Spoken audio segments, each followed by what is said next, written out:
Agora, aqui no Supremo Tribunal Federal, foram protocoladas 12 ações em relação a esse processo de impeachment da ex-presidente Dilma Rousseff. 2 ações são em defesa da ex-presidente Dilma, questionam a primeira parte da votação, que retirou o cargo da ex-presidente. Uma delas protocolada pela própria defesa da ex-presidente Dilma, assinada pelo advogado José Eduardo Cardoso, ex-ministro, e essa ação está nas mãos do ministro Teori Zavascki. Ele é o relator aqui no Supremo. A segunda ação em defesa de Dilma foi protocolada por um cidadão comum, está nas mãos do ministro Edson Fachin. E as outras 10 ações, Leilani, questionam a segunda parte da votação, questionam o fatiamento da votação que manteve o direito de Dilma Rousseff de exercer funções públicas. Essas 10 ações, por se tratarem do mesmo assunto, devem ficar com a ministra do Supremo Tribunal Federal, Rosa Weber. Uma das ações protocoladas hoje aqui no Supremo foi aquela conjunta dos partidos da base aliada, PSDB, Democratas, PPS,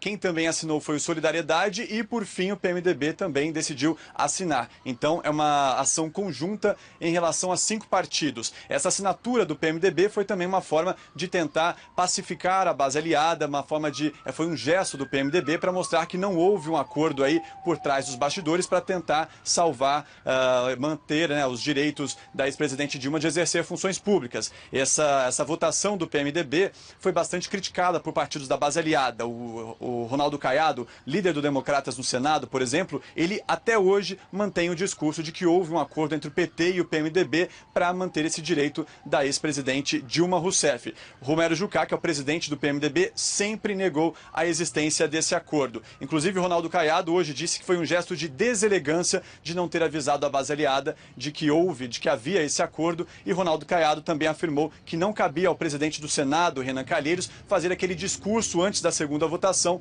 pedindo então que os senadores mantivessem o direito de Dilma Rousseff de exercer funções públicas. Quem também falou sobre esse processo de impeachment foi o presidente Michel Temer. Ele, hoje, Leilani, teve um tom muito mais ameno, afirmou aí que as instituições brasileiras funcionam em sua normalidade, que o Senado tomou a decisão dele e que agora o processo está nas mãos do Supremo Tribunal Federal. Vamos ouvir o que ele disse. Se o Senado tomou essa decisão, certa, errada, não importa, o Senado tomou a decisão e parece que ela está sendo questionada agora juridicamente, né? Então ela sai agora do plano exclusivamente político para o quadro de uma avaliação de natureza jurídica, o que convém às instituições brasileiras. Quando eu devo que nós vamos reconstitucionalizar o país, ou reinstitucionalizar o país, é exatamente isso. Cada poder exerce o seu papel. Bom, e falando sobre o poder da Justiça, os ministros do Supremo estão falando sobre esse assunto já? Leilani, estão falando sim, mas o tom também é de bastante cautela aqui no Supremo Tribunal Federal. Vamos relembrar que ontem 2 ministros repercutiram esse processo de impeachment, que agora está nas mãos dos ministros do Supremo Tribunal Federal. O ministro Celso de Mello afirmou que a Corte vai analisar com calma, com cautela. O ministro Gilmar Mendes foi mais enfático, disse que foi uma bizarrice, foi bizarro o fatiamento desse processo de impeachment e que essa decisão de fatiamento não passava nem do jardim de infância do direito constitucional.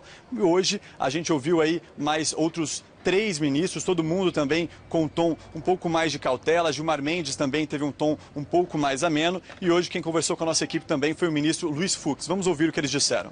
Abstratamente, você pode ter 2 posições distintas. Você pode ter uma posição que prestigia a autonomia do parlamento para decidir da forma como decidiu, ou entender que houve um erro de julgamento, porquanto aquela apenação deveria seguir imediatamente após a conclusão do voto, por força da redação da Constituição Federal, que é diferente da redação da Lei 1059. Na lei antiga havia realmente uma aquisitação separada. Pela Constituição atual, a aquisitação ela é única. Mas isso vai ser objeto de julgamento, e aí pode-se entender, em primeiro lugar, que foi uma vontade do parlamento aquela decisão, ou então que houve realmente uma violação constitucional. Eu não gostaria de me pronunciar sobre como se vai decidir isso antes do julgamento. Eu acho que, em princípio, nós juízes deferíamos ao parlamento a solução de questões políticas. Mas quando essas questões políticas são decididas com violação dos princípios inerentes ao Estado Democrático de Direito, é sindicável pelo Supremo essas infrações. Nós temos que lidar com muito cuidado. O Supremo, em princípio, não se anima a rever decisões nesse âmbito e só faz revisões em geral de procedimento, e vamos ver agora como que nós vamos nos portar, uma vez que isso, qualquer decisão que se tome de caráter positivo aqui pode ter consequências graves, né, para todo o sistema, para a estabilidade institucional do país, e nós temos que nos mover com muito cuidado nesse tipo de matéria. Qual será a interpretação do Supremo sobre isso? É uma questão que realmente está na cabeça de todo mundo. E tem muita gente, né, Murilo, no Congresso Nacional especialmente, de olho nessa decisão do Senado que manteve o direito de Dilma de ocupar cargos públicos. O Delcídio do Amaral, por exemplo, ressurgiu no noticiário. Murilo, ele pediu ao Supremo para anular a cassação do mandato dele como senador. Ele está de olho nesse fatiamento.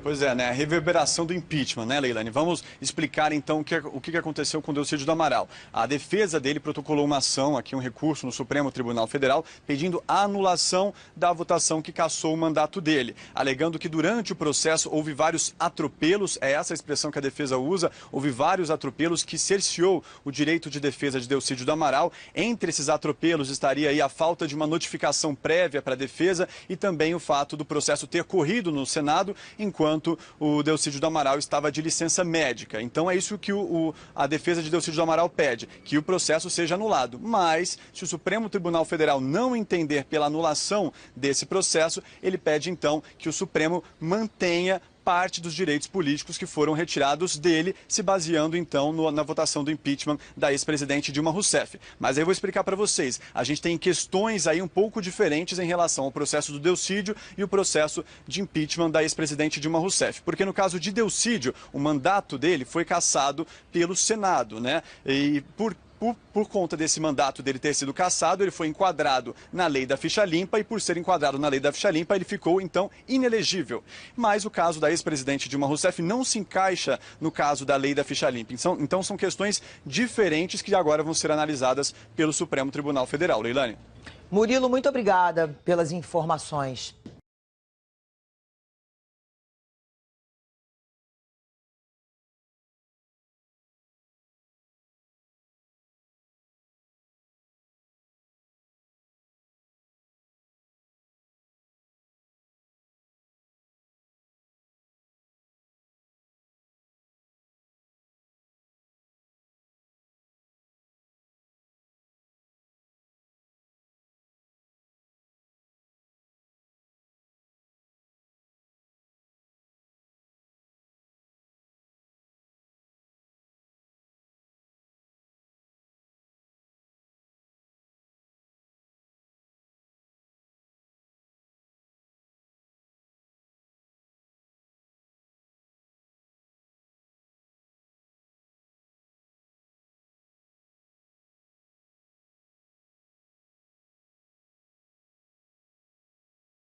Vamos explicar, então, o que aconteceu com o Delcídio do Amaral. A defesa dele protocolou uma ação, aqui um recurso no Supremo Tribunal Federal, pedindo a anulação da votação que cassou o mandato dele, alegando que durante o processo houve vários atropelos, é essa a expressão que a defesa usa, houve vários atropelos que cerceou o direito de defesa de Delcídio do Amaral. Entre esses atropelos estaria aí a falta de uma notificação prévia para a defesa e também o fato do processo ter corrido no Senado, enquanto o Delcídio do Amaral estava de licença médica. Então é isso que a defesa de Delcídio do Amaral pede, que o processo seja anulado. Mas, se o Supremo Tribunal Federal não entender pela anulação desse processo, ele pede então que o Supremo mantenha parte dos direitos políticos que foram retirados dele, se baseando então na votação do impeachment da ex-presidente Dilma Rousseff. Mas aí eu vou explicar para vocês. A gente tem questões aí um pouco diferentes em relação ao processo do Delcídio e o processo de impeachment da ex-presidente Dilma Rousseff. Porque no caso de Delcídio, o mandato dele foi cassado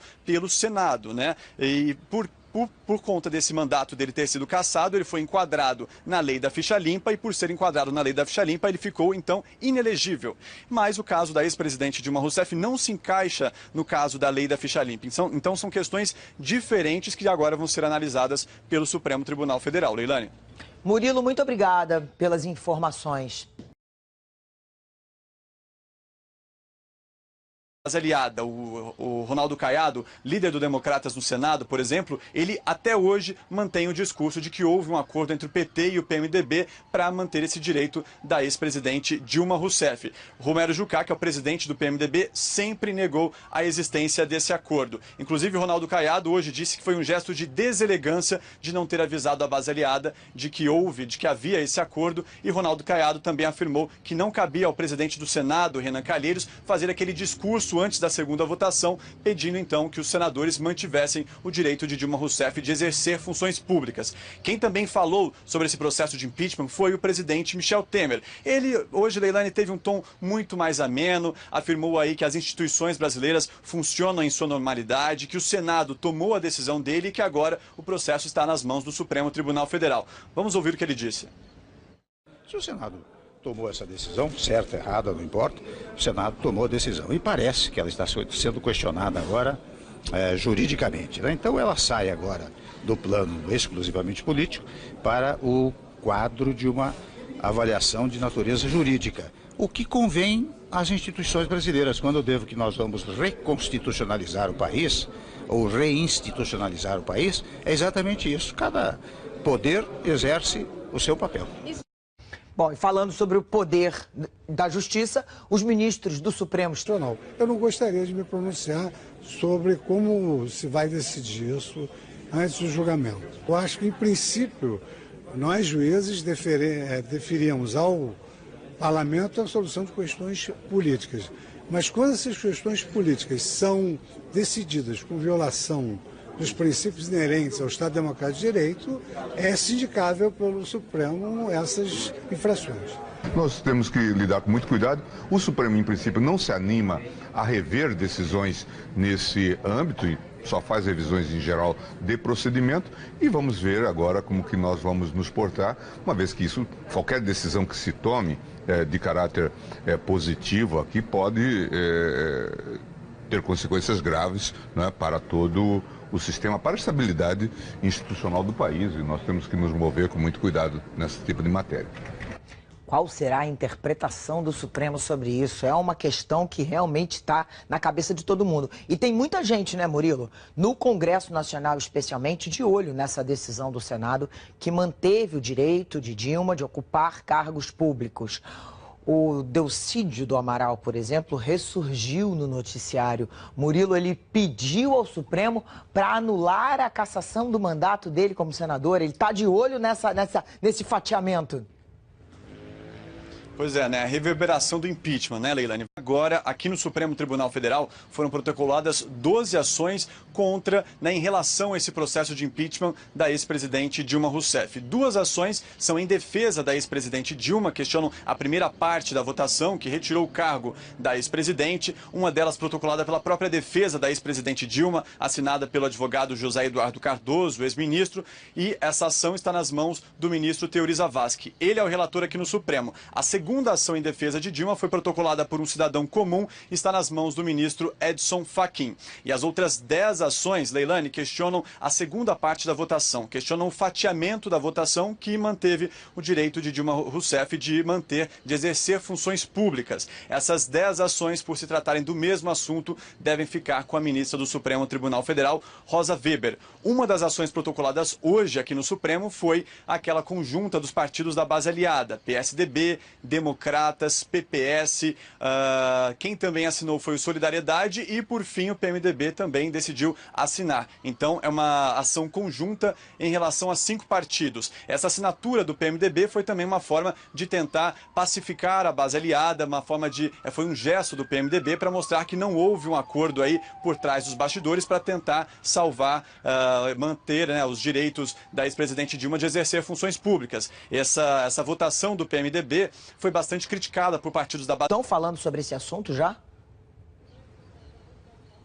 Leilani, estão falando sim, mas o tom também é de bastante cautela aqui no Supremo Tribunal Federal. Vamos relembrar que ontem 2 ministros repercutiram esse processo de impeachment, que agora está nas mãos dos ministros do Supremo Tribunal Federal. O ministro Celso de Mello afirmou que a Corte vai analisar com calma, com cautela. O ministro Gilmar Mendes foi mais enfático, disse que foi uma bizarrice, foi bizarro o fatiamento desse processo de impeachment e que essa decisão de fatiamento não passava nem do jardim de infância do direito constitucional. E hoje a gente ouviu aí mais outros 3 ministros, todo mundo também com um tom um pouco mais de cautela. Gilmar Mendes também teve um tom um pouco mais ameno. E hoje quem conversou com a nossa equipe também foi o ministro Luiz Fux. Vamos ouvir o que eles disseram.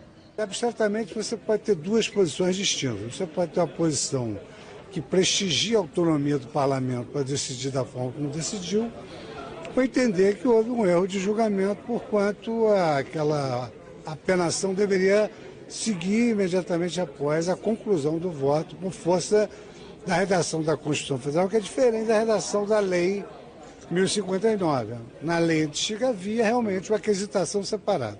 Pela Constituição atual, a aquisitação ela é única. Mas isso vai ser objeto de julgamento, e aí pode-se entender, em primeiro lugar, que foi uma vontade do parlamento aquela decisão, ou então que houve realmente uma violação constitucional.